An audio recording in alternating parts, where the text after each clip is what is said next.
اللہ اکبر. کاروں میں چلے سفر میں ہے گانے بج رہے. سوچو جب ہم سفر میں گانے سنتے ہوں گے تو حضور کے دل پہ کیا گزرتی ہو. جب حرام مال ہم اپنے حلق کے نیچے ڈالتے ہوں گے تو حضور کے دل پہ کیا گزرتی. جب ہم جوؤں کے اڈوں کو آباد کرتے ہوں گے تو حضور کے دل پہ کیا گزرتی ہوگی.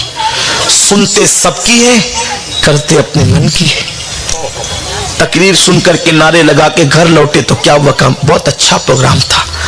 آپ کیا لے کر آئے, ہم تو کچھ نہیں لائے. اس سے بڑھ کر کے محرومی کیا ہوگی. چیخنے والے چیخ رہے ہیں, اصلاح کرنے والے اصلاح کر رہے ہیں. ہم سنورنے کا نام نہیں لیتے, ہم سدھرنے کا نام نہیں لیتے. اور سن لو, صوفیہ فرماتے ہیں جس قوم کو خطیب کے الفاظ نہ سنوارے, جس قوم کو پیر کی نصیحت نہ سدھارے, پھر اس قوم پر اللہ ظالم حکمراں مسلط کرتا ہے. پھر وہ اس قوم کے سدھرنے کا ذریعہ بن جاتا ہے. اس سے پہلے کہ کوئی ظالم ہم پہ مسلط ہو جائے, ہمیں اپنے اعمال کا احتساب کرنا ہوگا. رات کے 3 بجے تک مسلمانوں کے گھروں سے جو سیریل کی آوازیں آ رہی ہیں, ہماری بیٹیاں جو بے پردہ گھوم رہی ہیں, آدھی آستین کے کپڑے پہن کر ہماری بیٹیاں جو بازاروں میں جا رہی ہیں, اس کا ذمہ دار کون ہے؟ تو میں دور نہ جاتے ہوئے عرض کر رہا تھا, حضور نے اس یتیم بچے کی آنکھ میں آنسو دیکھ کر پوچھا رونے کی وجہ کیا ہے. اس بچے نے کہا یا رسول اللہ اپنی تقدیر پہ رو رہا ہوں. رونا تقدیر پہ آتا ہے. سب خوش ہے, آج میں غمگین ہوں کیونکہ میرا کوئی گھر ہی نہیں اور میرے پاس نئے کپڑے نہیں. اس نے کہا آقا اگر نئے کپڑے بھی ہو جائیں تو نئے کپڑے لانے والے ماں باپ ہی نہیں. کپڑے تو بازار سے خریدے جا سکتے, ماں باپ کس بازار سے خریدے جائیں. میرے کریم آقا کو اس نے اپنی درد بھری داستان سنائی. اور میں کبھی سوچتا ہوں کہ درد بھری داستان سنانے کی بہترین جگہ صرف در رسول ہے.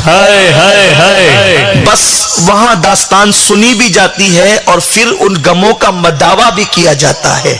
ورنہ اوروں کا حال تو یہ ہے کہ لوگ داستان غم رو کر سنتے ہیں اور بعد میں پیٹ پیچھے اس کا مذاق اڑاتے ہیں. میرے کریم آقا نے داستان غم سنی اور سننے کے بعد اس بچے کو ساتھ لیا. آقا کریم نے فرمایا علی تم عیدگاہ جاؤ, میں اس بچے کو لے کر کے آتا ہوں. سرکار واپس پلٹے, حضور واپس پلٹے, اس بچے کو نئے کپڑے پہنائے اور کپڑے پہنا کر کے جب حضور اس کو واپس لے جانے لگے عیدگاہ کی طرف, تو بچے نے کہا یا رسول اللہ میرے ماں باپ آپ پہ قربان, نئے کپڑے تو مل گئے, ماں باپ کہاں سے لاؤں گا. میرے کریم آقا کا دریائے کرم جوش میں آیا. میرے نبی نے فرمایا کیا تو اس بات پر خوش نہیں ہے کہ تیرے باپ کی جگہ محمد تیرا باپ ہو, تیرے باپ کی جگہ محمد تیرا باپ ہو اور تیری ماں کی جگہ عائشہ تیری امی ہو. اس سے بڑھ کر بھی اور کچھ چاہیے؟ اس نے کہا قربان آج ناز ہوتا ہے کہ خدا کا شکر ہے کہ اس نے یتیم کر دیا, خدا کا شکر ہے کہ اس نے یتیم کر دیا, اس لیے کہ میرا باپ گیا تو محمد عربی جیسا باپ ملا, میری ماں تو کبھی عائشہ جیسی ہو نہیں سکتی تھی. حضور نے اس بچے کو کندھے پہ بٹھایا. قربان جائیں, یتیموں کو عید کے دن لوگ جھڑکتے ہیں, یتیموں کو دھکے دے کر بھگاتے ہیں, بلکہ سگا بھانجا سگا بھتیجا بھی اگر یتیم ہو جائے تو لوگ اس سے بھی نفرت کرتے ہیں. مگر قربان جائیں میرے نبی کی عظمتوں پر, میرے سرکار صلی اللہ علیہ وسلم نے یتیموں کے رتبے کو کتنا بلند کر دیا, یتیموں کو کتنا بلند کر دیا. میرے آقا فرماتے ہیں جو یتیم کے سر پہ ہاتھ پھیرے اس کے ہاتھ کے نیچے جتنے بال آئیں گے ہر بال کے بدلے میں اللہ غلام کو آزاد کرنے کا ثواب عطا فرمائے.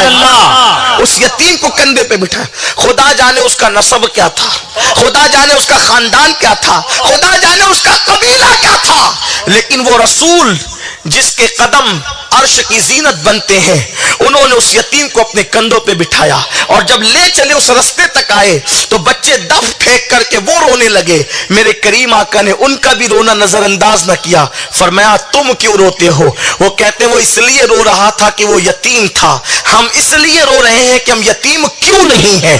اگر ہم بھی یتیم ہوتے تو محمد الرسول اللہ کا کاندھا مل جاتا. یہ سیرت طیبہ ہے. حضور کی سیرت ہے یہ. اب اس سیرت کے اس واقعے کو آپ غریب نواز کی زندگی میں دیکھیں. سرکار غریب نواز اپنے بابا سید غیاث الدین حسینی رحمت اللہ علیہ کے ساتھ عیدگاہ جا رہے ہیں. دیکھا ایک اندھا لڑکا رو رہا ہے رستے میں. پوچھا کہ تو کیوں رو رہا ہے؟ اپنے بابا کے ساتھ جا رہے روتے ہوئے دیکھا. یوں ہی کسی کو بلند مرتبے نہیں ملتے. مرتبے کی بلندی یوں نصیب نہیں ہوتی. حضور غریب نواز کا بچپنا ہے. بچپنے میں دیکھا کہ بچہ اندھا ہے رو رہا ہے. روتے ہوئے بابا کی انگلی چھڑائی اور کہا کہ کیوں رو رہا ہے؟ اس نے کہا اے لڑکے میرے پاس کپڑے نہیں ہیں. تاریخ میں آتا ہے کہ غریب نواز نے اسی وقت اپنے کپڑے اتارے، اس لیے کہ وہ لڑکا سرکار غریب نواز کا ہم عمر تھا. دونوں کی عمر برابر تھی. اپنے کپڑے اتار کر اس کو پہنائے نئے. سرکار غریب نواز کے والد سید غیاث الدین حسینی یہ منظر دیکھ کر کے کہتے ہیں حسن تم نے یہ کیا کیا؟ عرض کیا بابا جان یہ تو میرے نانا محمد رسول اللہ کی سنت. سبحان اللہ. اس کے بعد آپ واپس تشریف لے گئے اور آپ نے جو ہے وہ اپنے پرانے دھلے ہوئے کپڑے پہنے اور واپس پھر اپنے بابا کے ساتھ عیدگاہ گئے. آپ اندازہ تو کریں عید کی نماز میں مصطفیٰ جان رحمت راستے سے آدھے راستے سے لوٹے تھے ایک یتیم کے لیے. غریب نواز بھی لوٹے ایک یتیم کے لیے. بات اتنی تھی کہ اس وقت وہ شخص بچہ تھا اور سرکار غریب نواز کے دور میں وہ بچہ ہم عمر تھا تو غریب نواز نے اپنے کپڑے اتار کر اس کو دے دی. یہ غریب پروری کی شان ہے. غریب نواز کی امی فرماتی ہے کہ میرا بیٹا معین الدین حسن، یہ معین الدین پہ پہچان کے لیے کہتا ہوں لیکن اس وقت تو ان کا نام حسن ہی تھا. میرا بیٹا یہ حسن چھوٹے چھوٹے بچوں کو جمع کر کے لاتا ہے اور کہتا امی اچھے کھانے پکاؤ. اور اس کے بعد جب بچے کھانے کے لیے بیٹھتے ہیں تو مجھ سے لپٹ کر کہتا ہے ماں جب غریب کھانا کھاتا ہے تو دل کو کتنی خوشی نصیب ہوتی ہے. جب غریب کھاتا ہے. یہ غریب پروری کی ادا غریب نواز کی کوئی نئی نہیں ہے، یہ بہت بچپنے سے اللہ نے عطا کی ہے. آئیے دیکھیے آج ہمارے پاس کوئی مصیبت زدہ آتا ہے کہ حضرت یہ تکلیف ہے، یہ آپ کے پاس بھی آتا ہوگا. ہم سب ایک ہی کام کرتے ہیں اللہ تمہاری تکلیف دور کر دے، اللہ آپ کی مصیبت دور کر دے، اللہ آپ کی مشکل آسان کر دے. یعنی ہمیں اپنی دعا پر اتنا بھروسہ ہے کہ ہماری دعائیں بیچارے کی ساری مشکلیں دور کر دے گی. اور کوئی بندہ اور اونچے درجے پر ہے تو وہ تعویذ دے دیتا ہے کہ بھئی تعویذ لے جا تیری مشکل دور ہو جائے گی. اور اس سے اونچے درجے پہ تو لے جا میری نظر سے تیرا کام بن جائے گا. اس طرح کی باتیں ہوتی ہیں. آپ میں کے بھی بہت سارے کوئی آتا ہے بھائی جان بہت مشکل ہوا، ہاں بھائی بہت تکلیف ہے، بہت افسوس ہوا یہ سن کر کہ آپ مشکل میں ہیں. اللہ آپ کی ساری مشکلیں دور کرے، اللہ آسان کرے، پریشانیاں دور کرے. یہ کہہ کے چائے پلا کے شربت پلا کے رخصت کرتے. یقین جانے مصیبت زدہ کا یہ حق نہیں کہ صرف دعا دے کے رخصت کریں. اگر اللہ نے طاقت دی ہے تو اس کی مشکل کو دور کرنے کے لیے دعا کے ساتھ کوشش کرنا یہ سنت ہے. آئیے اس کو سیرت میں دیکھیں پھر اس کے بعد غریب نواز کی بارگاہ میں حاضری دیں گے. حضرت جابر ابن عبداللہ انصاری رضی اللہ تعالیٰ یہ صحابہ کرام میں غریب صحابی ہیں. صحابہ میں یہ غریب صحابی ہیں اور ان کا ایک باغ تھا، کھجوروں کا باغ تھا. حالانکہ جن کے باغ وہ مالدار ہوتے ہیں لیکن حضرت جابر کا باغ ہونے کے باوجود حالات ایسے تھے کہ آپ تھوڑے سے پریشان ہو گئے تھے. پریشانی کی وجہ قرضہ تھی، قرض کی وجہ سے آپ پریشان ہو گئے تھے. بارگاہ رسالت میں آئے اور آنے کے بعد عرض کیا یا رسول اللہ میں نے ایک یہودی سے کھجور کٹنے کے وقت تک قرضہ لیا تھا لیکن میرے باغ کی کھجوریں ضائع ہو گئی. بھئی ہوائیں چلتی ہے تو کسان لوگ سمجھتے ہیں اچھی طرح سے، بارش ہو جاتی ہے تو مسائل ہوتے ہیں، تو الگ الگ مسائل کسانوں کے ساتھ رہتے ہیں. جابر ابن عبداللہ انصاری رضی اللہ تعالیٰ کہتے ہیں آقا میں نے قرضہ لیا تھا، اب وہ مجھے اتنا تنگ کرتا ہے کہ میں پریشان ہو گیا ہوں، حضور کیا کروں؟ آپ سے پوچھنا چاہتا ہوں رسول پاک کی دعا سے بڑھ کر کس کی دعا میں تاثیر ہے؟ بلکہ میرا ایمان ہے